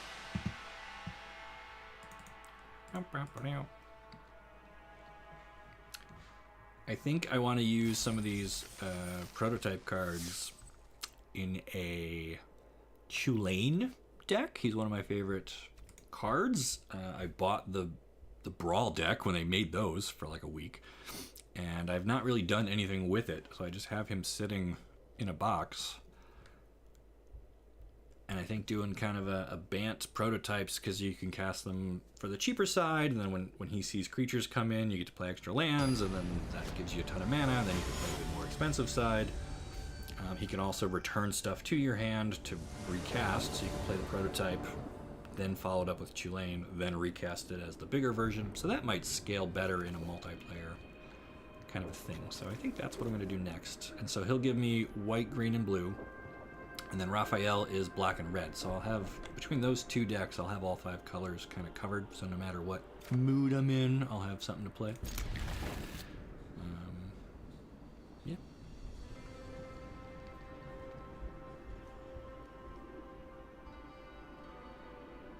Would love a WoW-like MMO where you could pick any of Magic's races and go about your own story.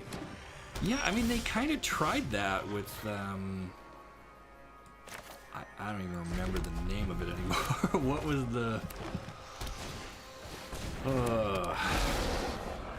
there was a Magic MMO for a minute, and I was in the beta. It was not good, and then they pulled the plug on it after a couple of months. So they've tried that.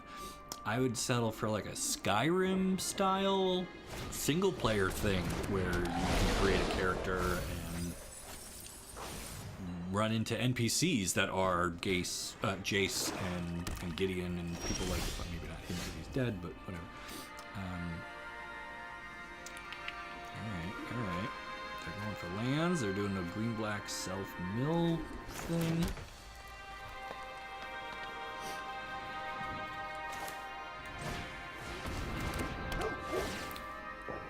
We'll unearth and... Alright, traded a forest for a forest. That is fine. We're not gonna attack. If you had to marry a planeswalker, who would it be? Why would it be Kiora? Oh man, I do have a little crush on Kiora. She is pretty great. Love the way she went ahead and stole that Bident from a god. That's pretty cool. Man, so this is tricky because almost all of the planeswalkers are designed to appeal to a certain fantasy, right? Like they are meant to be attractive. They are meant to be your ideal companion in a lot of ways.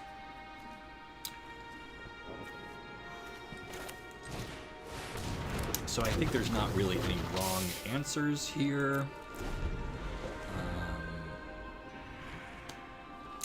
I don't want to get myself in trouble if my wife is watching this live stream. I don't want to say it. Yours pretty cool. Chandra is great. Everyone loves her. She's funny. Really, really passionate and understanding and just like a good all-around person. Liliana has a certain charm to her. Kind of would have to get over the zombie smell. Don't have enough to go full-size Goliath. This will help us get closer.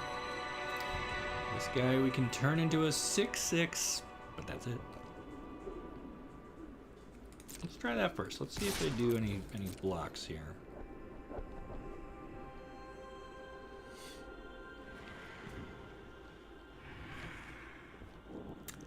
I would probably get along best with Huatli, being that she's a storyteller. She's pretty outgoing. I think we have a similar taste in food. Alright, so they are double blocking, so we will trade 1 card for 2. Take that all day. And we can still also drop a tower worker.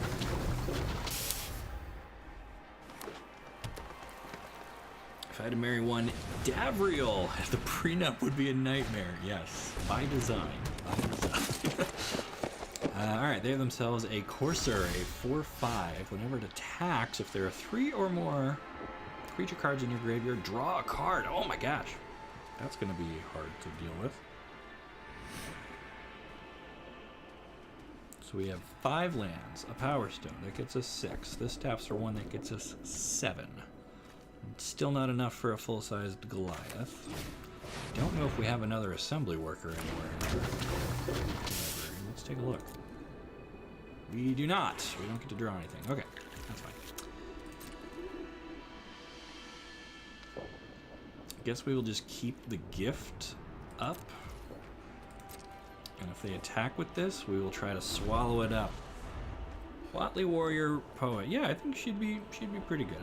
I'd be happy with her. She's alright. I mean, she's not She's no Liliana, but she's also not gonna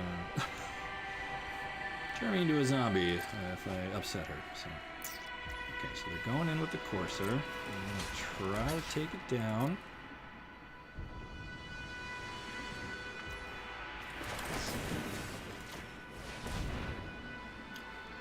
Upgrade our 4/4 into a 5/5 and see if they have removement. They have a disfigure, but we're indestructible, so we just traded cards, and that's actually fine. I would rather get that out of their hand now and not lose anybody. Do I think Fibblethip is a Planeswalker? I mean, he's not. Canonically, he's not. He's just a running joke that they're getting a little too run away with.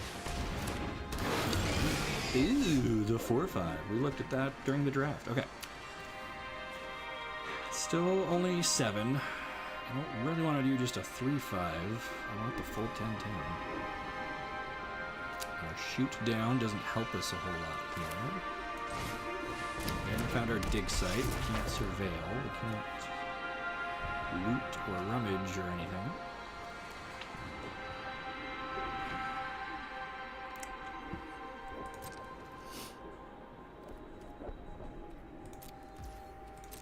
Yeah, I guess we're just gonna hang out and see if this 5/5 can hold down the fort for a minute. Honestly, I'd rather marry a non-walker. Yeah, probably. That's probably the safer and smarter way to do it. Alright, opponent, a Reader Rabbit. Overwhelming remorse! No! Straight up, stone cold, exiled one of our best creatures. Okay. I mean, I think I'm okay letting this die. This has Death Touch. I don't want to throw a ton of stuff in front of this guy yet. Squee being immortal was a running joke too. Yes, I agree. And that's another one that they kind of just don't know when to. So part of comedy is understanding when to walk away from a joke. They don't have that self-discipline yet. Wait, if Cody's an artifact and is alive, can it get completed? I don't know. The rules seem to change whenever they want, so I don't think I want to shoot down a 5/5 token. Do I unearth this? Do we drop Mishra here? What's that side?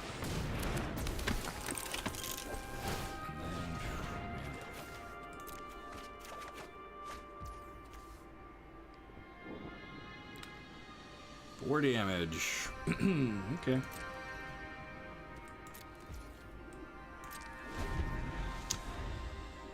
Had a debate under your latest video. Why did they bring Luca into the group? Isn't he a villain? Well,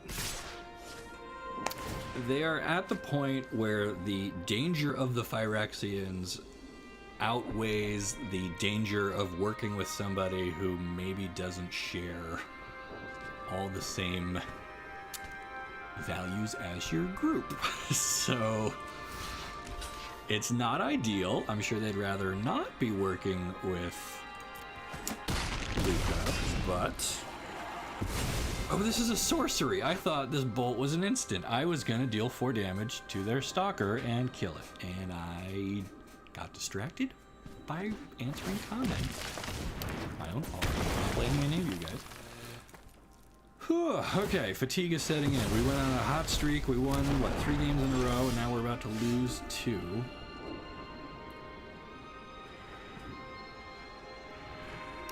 Maybe I do just have to play this out as a 3/5. That seems so lame. This, all right, this can block for a while.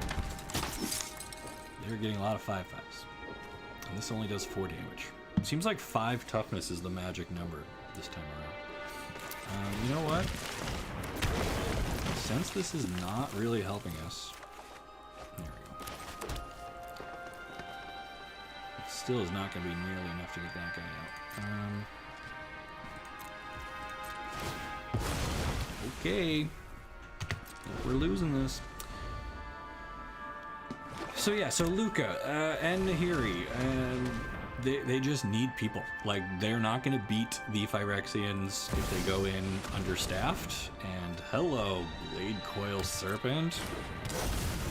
So like, working with Luca, yeah, he's not bad, but he's not as bad as the Phyrexian World Tree completing everyone. Because then, like, Luca dies too. So like, he also is incentivized to work with the good guys, because otherwise he loses. And the good guys need to work with him, because otherwise they lose. So, speaking of losing...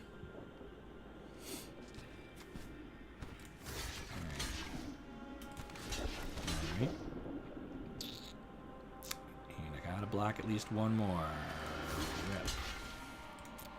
Yep. So that's why. They just need Luca. Otherwise, they lose. Like we're about to lose. Oh my gosh, embarrassment of riches, opponent. We get it. We're good at magic. I used to be good. Well, 3, take a land. Oh wait, did we discard our thing? Did they make us discard? When did that happen? Is that one red spell an instant? It was not. I see that now. Nahiri could bend metal. Would she be OP in New Phyrexia? I mean, I guess. I think every Planeswalker has a weapon or tool or skill that is going to be useful here, and you got it. You got it. Good. I don't know. I mean, is Saheeli overpowered there because there's metal everywhere, and she can metal craft and she can make creatures? I mean, she's basically a Nissa level elementalist in that environment, right? What do you think about the theory that Saheeli is a sleeper agent who used Teferi to gather up all the Planeswalkers to deliberately trap them there in the time machine? I don't think so at all. Everything Saheeli has done has been above board. She's been very helpful. She built the garrison that defended the tower. She is legit. We love Saheeli. Team Saheeli. I don't think she's going to betray anybody. Plus, like... I don't know, if she was a sleeper, she had multiple opportunities to kill Teferi and Kaya and, you know, wipe out basically the key leadership of the Gatewatch. Like, I understand, oh, she helped bring everyone together. Why? That just let them attack Mirrodin. Like, that didn't do anything. Like, that was bad for the bad guys. So I don't think that she's working for the Phyrexians, because if she is, she's doing a really bad job at it. Do you think Teferi is closer to Doctor Strange or Doctor Who? He's closer to Doctor Who because he travels through time. And, I mean, I don't think Teferi's quite a pacifist, but he seems to be a bit more laid back than Doctor Strange, who is perfectly willing to dismember you with a portal closing on your arm, I guess. Saheeli has a type of armor that surpasses the lore one. I think I know where you're going, and I'm not gonna... Yeah, there it is. Okay. Hey. Urza works with Bolas when he put the Titans team together during Invasion. Phyrexians have a history of creating an enemy of my enemy situation. Yeah. So everybody has to work together or they all lose. That's a pretty common trope to see in these types of stories. And I'm fine with Wizards doing that. I like the big team-ups. I like having characters come together. This person again? Was there no one else that we could have... I think players are drying up because the event is over in about 20-25 minutes here. So I don't know if we're gonna have time for many more games. We're just gonna have to do our best here. Get our Power Stone.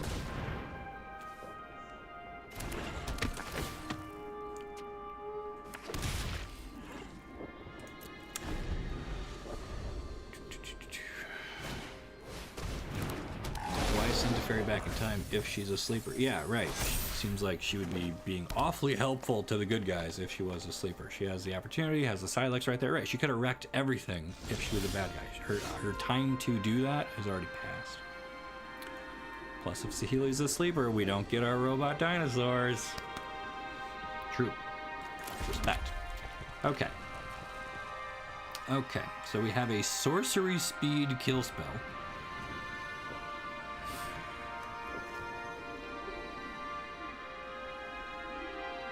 We can make a 4 mana 3/3 that gains us 3 life. I don't really want to go there. Whew.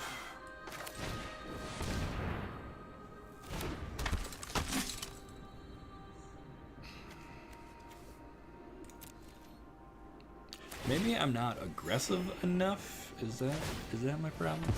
Should I be attacking a 3/2 into? I don't know. I like the retro artifacts in every pack. Man, I'm torn because obviously that's the frame that existed when I used to play, but I like the modern frames more. They're easier to read. They just look better. And aesthetics are like a big thing to me. And like the old frame, like it's cool, but it's also just not functional. And I prefer the special treatments like the Strixhaven Mystical Archives, right? Where they reimagined some classic old spells with a really cool treatment to them. I didn't find another land, so I think we're just gonna go 4/4. Turn this into a 4/3, and now this can attack and threaten 2 things. I think that's pretty good. So I don't know, like the old frames, like, oh, cool old frame, but I'm like, there's a reason they stopped making them this way. They weren't good. So to bring them back, I don't love it. Don't love it. Mad they reprinted Bauble. Well, sorry. Everyone else is playing blues, not drafting. Oh, I understand. I guess that makes sense. Oh boy. Alright, they have themselves the 4/5 thing again.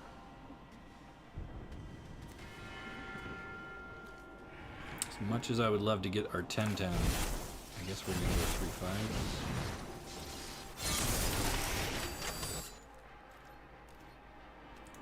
And just chill for a minute. Never saw the appeal of Jumpstart. I like Jumpstart. Jumpstart's fun, but it's another one of those things where like you gotta buy the product and then you open it and you use it and then it's kind of done. Like those cards aren't great in a lot of other situations. That's why people have tried to like make a Jumpstart cube or find other ways to use them, and Wizards has not really supplied a good roadmap for what you do with your Jumpstart cards after you buy them. It's very much a booster product designed to sell boosters, and you know you can't use them in standard, you can't use them in modern or pioneer unless they're reprints of other cards. And I mean, I don't know, it's just, if I was a not super enfranchised player, I would be very confused as to why I would spend money on Jumpstart. Can I kill this by giving up 2 things and hope they don't have removal or a pump spell? I feel like we should know everything in their deck because... Yeah. Okay. Okay. 2 for 1. Lesson learned.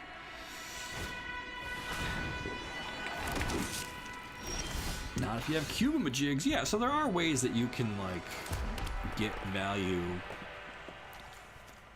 6. Can't quite get there. And again, this is sorcery. Alright, so do I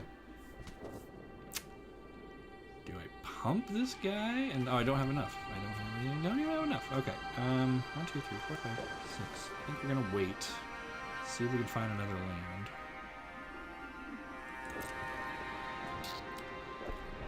I really want to get Swole Boulder Branch going. Jumpstart, new cards for Dog Tribal. Hey, if that's your thing, go for it. I don't know, I feel like I've gotten, not suckered into that, but like,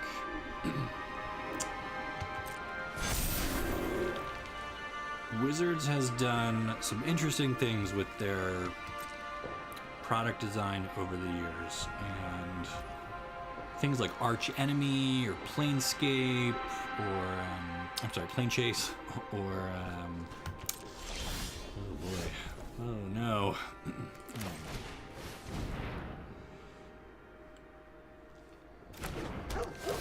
Where it's like, okay, you're buying a boxed experience and you get to use it a few times, and then you're like, okay, where do I go from here? What are the next step in the life of these cards that I've collected or bought? And a lot of the time their answer seems to be, we don't really care, we got your money already, haha, sucker. Oh, is it even worth trying to line up any blocks on this? I don't. Niet. Our robots fought bravely. We were not going to fight our way through all those +1/+1 counters. So sad. Bronze. Yeah, I like Plane Chase. I like those things, but I have bought them, played them once or twice with friends, and then they're like, let's just play Commander, or let's just do a standard draft, and then we'll have cards that we can use in our standard decks or whatever. And you're like, okay, yeah, good idea. But then you're stuck holding the bag on these other sealed products that didn't really go anywhere. But whatever. Hey, we went 3-3. That's not bad for having not studied this set at all, and for just kind of drafting whatever looked cool in terms of big robots. Let's take one last look at the deck here. Here you are. Here is your red-green robots. We had some Scrapwork Mutts. They were all right. I liked that they were cheap and kind of aggressive, and the Unearth, and being able to kind of dig through our deck a little bit. I was happy with that. I would keep them. The Forge Chanter, I don't think ever really did anything for us except for that one game when we got like multiple prowess triggers and they were able to punch in for quite a bit. But otherwise they just kind of sat there and didn't really do anything. Horned Stoneseeker, probably MVP. I love this little dude. Making the Power Stone, give you a little bit of ramp, a little bit of menace. You can get in there when the time is right, but otherwise you kind of sit back and protect your stone and just work towards something bigger. Obliterating Bolt should be an instant, but it's not. That's my fault. Didn't read the card. I mean, you need removal. You need removal. I don't love damage-based removal. I would have preferred black, just to be able to straight up kill stuff. But if you're in red and you need a way to pick off something, although it felt like a lot of stuff had 5 or more toughness, and it was hard to find a good target for this, and it can't go to face or anything, so be careful with your bolt.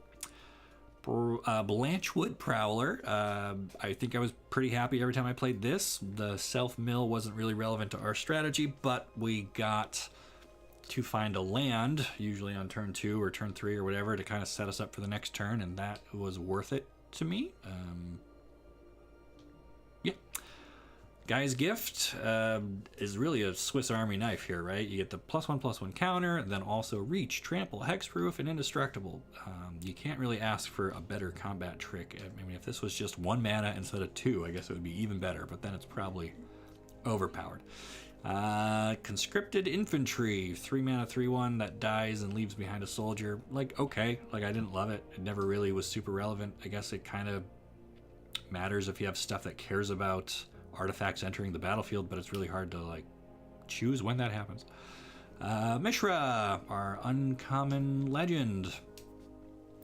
3 mana for a 2/1 with haste on rate. Probably not great, but the fact that he can let you rummage through your deck again, and maybe occasionally you get the double red mana out of it, but again, unless you're trying... It seems like he is designed for the Unearthed deck, where you're purposely putting artifacts in your graveyard and then unearthing them, which is not a strategy that we were doing here, so... yeah, for anyone who just joined, the stream is wrapping up. The early access event is almost over, and we just finished a draft, and I'm just kind of going through the cards from the draft here. Our Gothian Opportunist, 3 mana, 3/2, that just makes a Power Stone. I like this one a lot. I think you really want 3 power out of your 3 drops, and making the stone there that you don't ever lose, unlike with the Horned Stoneseeker, makes her pretty good. I would have been happy with a second one. In fact, I would have preferred that to the Perimeter Patrol, a 3-mana 3/3 that gets a little bigger whenever an artifact comes in. It doesn't have Trample or Vigilance or any sort of useful ability. It's just kind of a stat body, and not even a great one at that. The Tower Worker, 3-mana 1/3 with Reach, didn't really come up. We didn't see a lot of little flyers. Everything that flew was big enough I probably wouldn't have blocked with this guy anyway, because most of the time you're tapping him to make mana. I probably would have cut this and replaced it with that artifact that copies other artifacts. Might have been better in hindsight, but we'll never know. Pyrrhic Blast was cool. Again, the one game where we used it on a blocked creature to get the damage on face.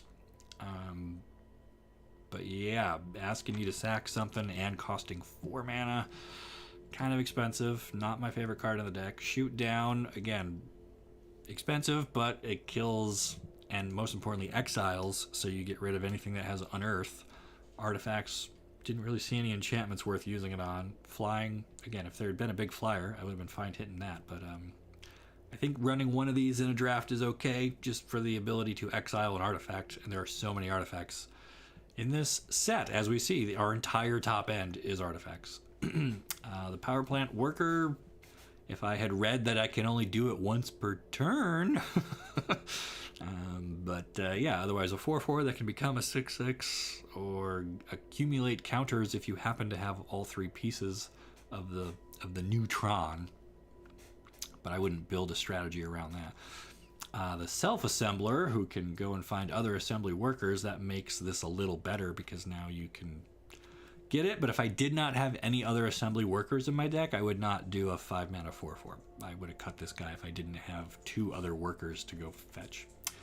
The Swiftgear Drake. Did we draw this in any of our 6 games? I don't think we did. When it enters the battlefield, put up to 1 target card from a graveyard on the bottom of its owner's library. Never came up. Can't really judge this guy. Seems cool. Like the art. And then our prototypes, right? The Cradle Clear Cutter. I was pretty happy with this. Tapping to make 1 or 3 mana. Great at different points in the game. I was pretty much always happy to see this, whether in my opening hand, so I could play it on turn 3, or hit 6 and then drop a much beefier version. The Boulder Branch. I don't think we ever really got to stick this guy. I kept wanting to hold out for his bigger side so I can get the 6 life instead of 3. 4 mana for a 3/3 that gains you 3 is kind of weak. So I don't know. I guess I could have cut him in hindsight. The Leveler was awesome. Love that. Great first pick. Just blowing up all their stuff and giving them useless Power Stones felt really cool. Rust Goliath as a prototype 3/5 with Reach and Trample. That's like a decent sized body, and it's hard to kill. And like we said, 5 toughness seems to be the magic number. So I liked him quite a bit. And I guess that's it. Oh, and then our Tokashia's Dig Site, being able to surveil and set up our future turns. I feel like, again, this works better probably if you've got an Unearth theme going there, but even just moving a land or 2 out of the way to help find stuff, that's worth having. And then basic lands. That was the deck. We went 3-3. Part of that is because I didn't read what every card did very good, but that's okay. I hope the stream was still entertaining. I hope you had fun. I appreciate everyone being here, hanging out with me. This is always a great treat when they give us the early access. And I've never done a live stream the same day I also released a story recap video. So this has been a huge day for Magic Arcanum, and I appreciate you all being here to take part of it. But I think that's about it for me for today. Make sure you go and watch What Happens in the Brothers' War, and then go back and watch the video on what happens to the Weatherlight, because that's a really cool video that like nobody has watched, and I think you'll enjoy that also. So check those out. Make sure you leave me a comment somewhere on the channel, or like a video, subscribe to the whole thing so you don't miss the great stories you will only find here on Magic Arcanum. I'll be back next week, I think, with a recap of what else happens in the Brothers' War. That's my plan. I'm going to go start working on that right now, because we have the whole other half of Teferi's time travel to get through. So busy month for Arcanum. Appreciate your support. Consider following me on Twitter while that still exists. Become a patron. We got some cool stuff coming up. Some fun surprises going into December and next year. I don't want to say too much about it here. Nicole and I are still working out some things, but it's a great time to become a patron. Follow us on Twitter. Subscribe to the YouTube channel. And that's it. We'll see ya.